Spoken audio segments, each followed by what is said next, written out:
$400 a month. That's how much Newark households could get under Mayor Ross Baraka's universal basic income proposal. The mayor, who's setting up a task force to study the plan, noted in last week's State of the City address that 1/3 of Newark residents live in poverty. We believe in universal basic income. Martin Luther King believed in universal basic income, especially in a time where studies have shown that families that have a crisis of just $400 in a month may experience a setback that may be difficult, even impossible for them to recover from. I asked Aisha Glover from the Newark Alliance what she thought of the idea.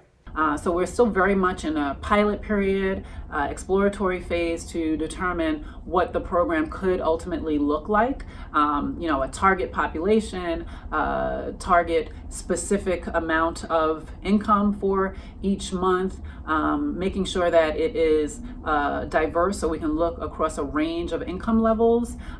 So all of that is really underway or about to be kicked off. The question is this a viable solution? Is it sustainable? Can it work? Let's bring back tonight's A+ panel, Republican strategist Matt Rooney and Democrat and radio talk show host Garland Nixon. Garland, I'm going to start with you. Okay.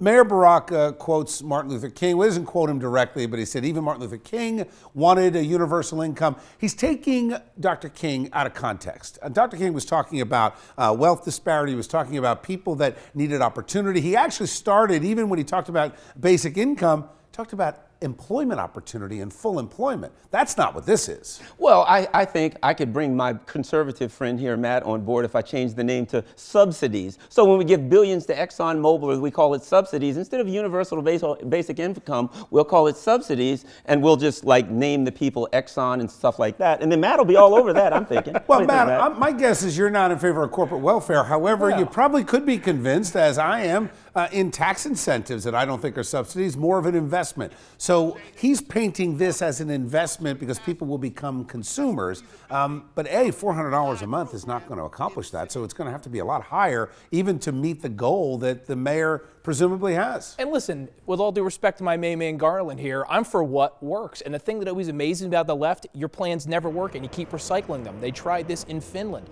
They tried this in Ontario. Guess what? It's expensive. That's what they found. They also discovered that, surprise, surprise, when people are guaranteed money every month, they don't have much of an incentive to work. Something's got to work. I don't think throwing money at the problem has worked for decades, but we'll certainly see. More to come. Remember, it's only in the test phase.